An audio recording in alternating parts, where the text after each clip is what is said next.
अगर कोई ताकतवर है उसी को सरकार रोकती है ना, जो ताकतवर ही नहीं है उसको कौन रोकेगा। उनका ये काम है और नेता प्रतिपक्ष को बोलना चाहिए। वो अच्छे नेता हैं, मजे हुए नेता हैं, लेकिन इस तरह का कोई नहीं है, कोई भी बातें नहीं हैं। गठबंधन जो अभी हमारी है भारतीय जनता पार्टी के साथ, एनडीए के साथ, वो अटूट है। हमें ऑफर दिया गया जब आप जानते हैं कि हमारे साथ क्या हुआ महागठबंधन में, उसके बाद हमारे पास ऑफर आया, तब हमने हाथ मिलाया। अगर गठबंधन का ऑफर आता है तब हमारी जो कोर टीम है वो मुकेश सहनी जी के नेतृत्व में मिलेगी, बैठेगी और फिर हम तय करेंगे कि हमें आगे क्या करना है।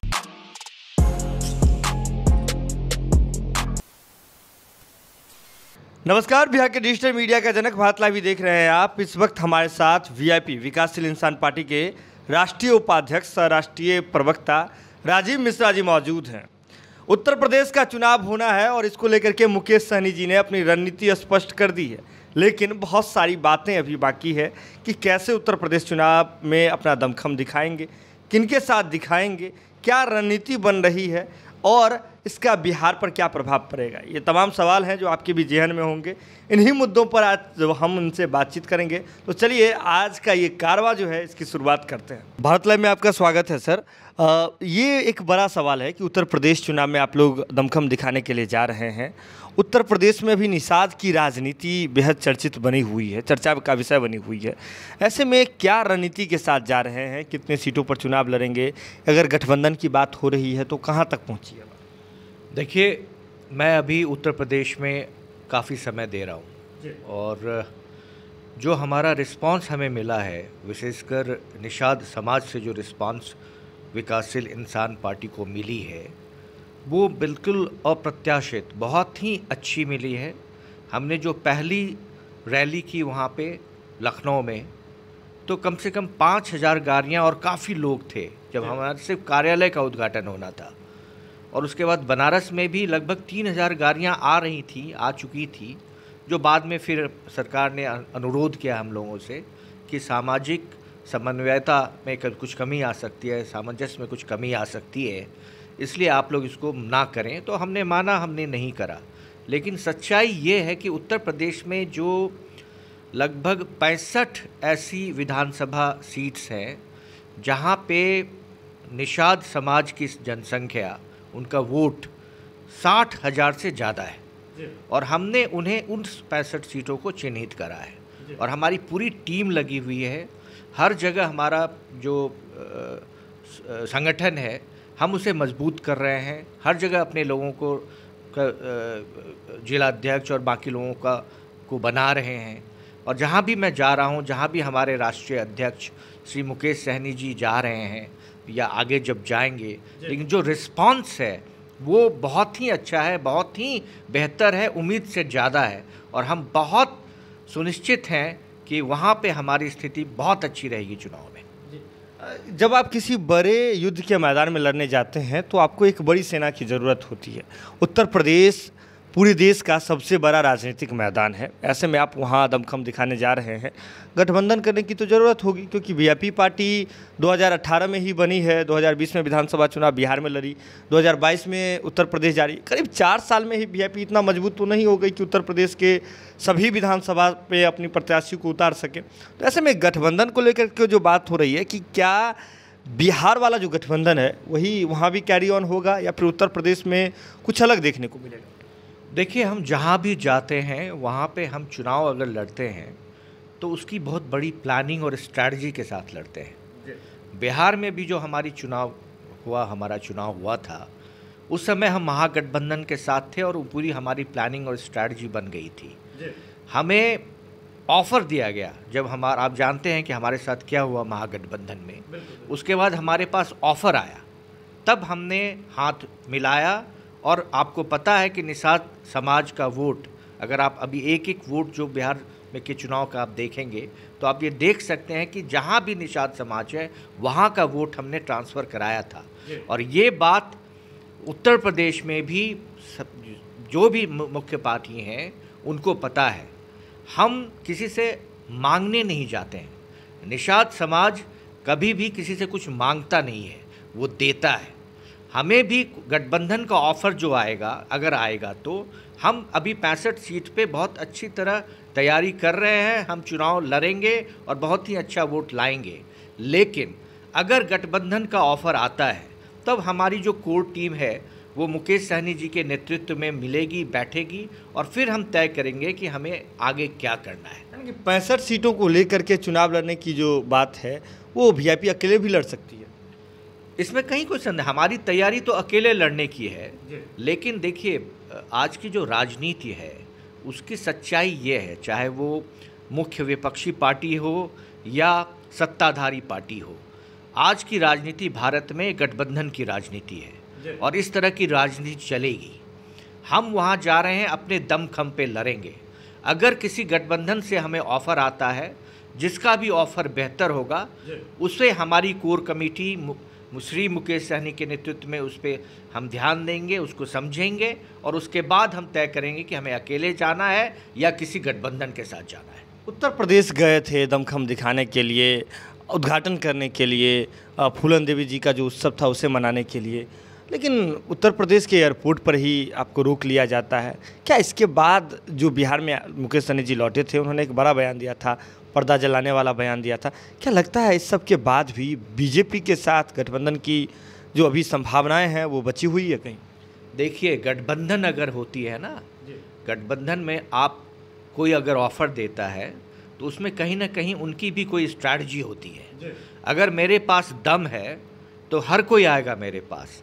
हमारे नेता को, श्री मुकेश सहनी को, अगर एयरपोर्ट पे रोक लिया गया बहुत सम्मान के साथ, और हमने ये, सरकार ने हमसे अनुरोध करा, प्रशासन ने हमसे अनुरोध करा और हम लोगों ने कहा ठीक है, कोरोना काल है, आप ऐसा कह रहे हैं। 3000 से ज़्यादा गाड़ियाँ बनारस आ चुकी थी और इतनी भारी भीड़ थी।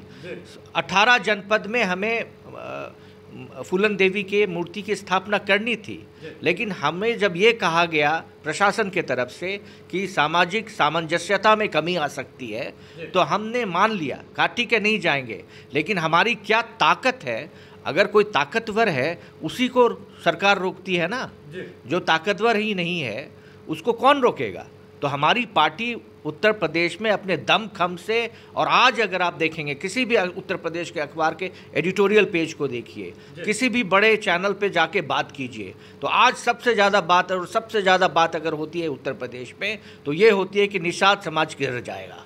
और निषाद समाज उधर ही जाएगा जिधर विकासशील इंसान पार्टी जाएगी, जिधर हमारे नेता श्री मुकेश सहनी जाएंगे। नहीं, आपने ये तमाम चीज़ें तो कह दी, लेकिन जब आप उत्तर प्रदेश से बिहार में आ जाते हैं, क्योंकि आप बिहार में बिहार सरकार के, आपके पार्टी के जो सुप्रीमो है वो मंत्री हैं मत्स्य एवं पशुपालन विभाग के, तो ऐसे में बीजेपी के बागी हैं एमएलसी टूना पांडे, पूर्व में एमएलसी थे, उनका कार्यकाल ख़त्म हो गया है, उनसे रातों रात मुलाकात होती है। टूना पांडे जी तस्वीर भी शेयर करते हैं और लिखते हैं बहुत सारी संभावनाओं पर चर्चा हुई है। वो संभावनाएँ क्या हैं? क्या बीजेपी के बागी से मिलना आपके गठबंधन पर असर नहीं कर सकता है? देखिए, हमारा जो संस्कार है ना, जो हमारी पार्टी का जो संस्कार है, निषाद समाज का जो संस्कार है, वो ये है कि कोई अगर हमारे घर पे आता है तो हम उसको उचित सम्मान देते हैं। कोई भी आए, चाहे वो भाजपा का कोई बागी हो, भाजपा हो या प्रतिपक्ष का कोई व्यक्ति हो, कोई नेता हो, तो हम सम्मान देते हैं। सम्मान देने का मतलब ये नहीं होता है कि हम कोई रणनीति बना रहे हैं, इसलिए वो आपको बाद में पता चल जाएगा कि हमारी क्या है। लेकिन हमारे यहाँ कोई आएगा तो हम उसे चाय पिलाएंगे, नाश्ता कराएंगे और सम्मान देंगे। अगर आपने अभी बात की कि कोई भी व्यक्ति आएंगे या आपके संस्कार में आप उनका सम्मान करेंगे, लेकिन जब आप बात बिहार की राजनीति की करते हैं, बिहार को देखते हैं, तो आपके पार्टी वीआईपी के मुजफ्फरपुर के जिला अध्यक्ष अपने बहुत सारे पदाधिकारियों के साथ, करीब 12 से अधिक पदाधिकारियों के साथ वीआईपी के इस्तीफ़ा दे देते हैं, लेकिन एक आरोप लगाते हैं इस्तीफ़ा देते देते कि वीआईपी सुप्रीमो जो हैं वो मनमर्जी करते हैं, अपनी मनमानी करते हैं, पार्टी के लोगों की बात नहीं सुनते हैं, जिला अध्यक्षों की जो है अवहेलना करते हैं, ये तमाम आरोप लगाते हैं। लेकिन मुजफ्फरपुर से ही आपकी यात्रा जो है शुरू हुई थी, राजनीतिक यात्रा। मुजफ्फरपुर तो बेहद अहम है, आपके 4 में से 2 लोग उसी क्षेत्र से आते हैं, तो ऐसे में कैसे देखते हैं आप? क्या ये आरोप अगर लगा है तो कुछ तो बात होगी? देखिए, ऐसा है कि जब पार्टी बड़ी होती है, बड़ी होती जाती है, तो उसमें बहुत लोग जुड़ते हैं और बहुत लोग उम्मीद ज़्यादा लगा बैठते हैं तो वो चले जाते हैं। हमारी पार्टी बहुत मजबूत पार्टी है। हमारे जो जिलाध्यक्ष हैं या हमारे संगठन के जो भी लोग हैं, हमारे यहाँ कोई भी किसी का भी सम्मान में कहीं कोई कमी नहीं है। लेकिन अगर आप अनर्गल बात करेंगे, अगर आप ये चाहेंगे कि सब कुछ आपको ही मिल जाए, और हमारे लिए तो पार्टी में जितने भी लोग हैं, जितने भी जिलाध्यक्ष हैं, जितने भी कार्यकर्ता हैं, चाहे हमारे राष्ट्रीय अध्यक्ष हैं, वो सबको एक समान नज़र से देखते हैं। इसलिए उसमें अगर आप अनर्गल बेमतलब का ज़्यादा उम्मीद लेके हमारे पास आएंगे तो उसका ये सब चीज़ें होती है, ये राजनीति है, ऐसा होता है। लेकिन हमें भी पता है कि ज़मीन पर कौन आदमी, कौन व्यक्ति, कौन संगठन का व्यक्ति अच्छा काम कर रहा है। जो अच्छा काम कर रहा है हम उसे तरजीह देते हैं। और कोई आदमी अगर आके हमें कहेगा मैं अच्छा काम कर रहा हूँ और ज़मीन पे हमें लगेगा कि अच्छा काम नहीं हो रहा है, तो हम अपना पार्टी है, हमारी पार्टी चलानी है। बिहार में हम मजबूत हैं और मजबूत हो रहे हैं, संगठन हमारा मजबूत हो रहा है, तो उसमें इस तरह की छोटी मोटी चीज़ें होती हैं, हर एक पार्टी में होती है। तो मतलब आप मानते हैं कि ये एक छोटी घटना है? बिल्कुल। ये सब देखिए, ये विकासशील इंसान पार्टी राज्य में, बिहार राज्य में पूरा बिहार जानता है। आज विकासशील इंसान पार्टी को उत्तर प्रदेश में हर कोई जानता है। तो ये पार्टी एक बढ़ती हुई पार्टी है।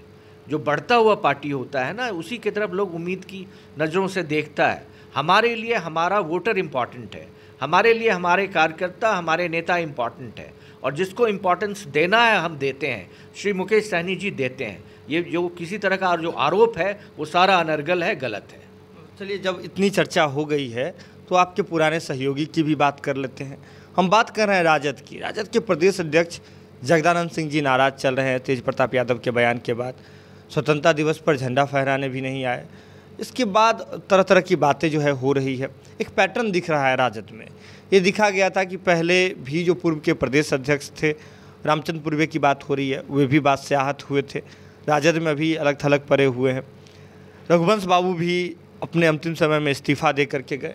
कैसे देखते हैं आप? जगदा बाबू की बात है, लालू प्रसाद यादव के जो साथी थे वो तो दूर होते जा रहे हैं धीरे धीरे। इन तमाम चीज़ों को आप कैसे देखते हैं? देखिए, मैं राजद की जो अंदरूनी बातें हैं उस पर मैं कुछ टिप्पणी करूं वो अच्छी उचित बात नहीं होगी मेरे लिए। लेकिन तेजस्वी जी ने ये कहा भी, और मैं सिर्फ यही कहना चाहूँगा कि तेजस्वी जी ने ये कहा कि क्या हमारे पार्टी से जो कोई नाराज़ हैं तो क्या उन्होंने कोई बयान दिया है क्या?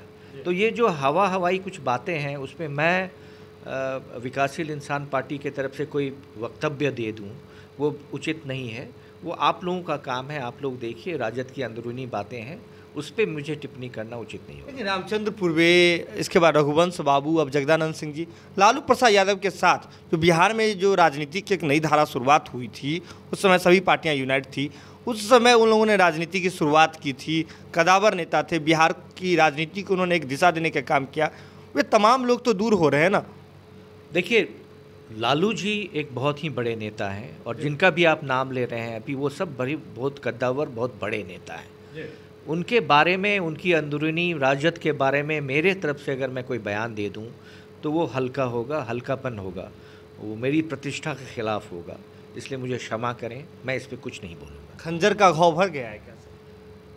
देखिए, कोई भी घाव नहीं भरता है। राजनीति ऐसी चीज़ हैं जहाँ आदमी को कोई भी वक्तव्य बहुत ध्यान से देना चाहिए, बहुत ही सोच समझ के देना चाहिए, क्योंकि राजनीति में एक विज़न होना होता है, एक दूरदृष्टि होनी होती है, और वो दूरदृष्टि जो है, वो जो दूरदृष्टि है, वो विकासशील इंसान पार्टी के पास भी है।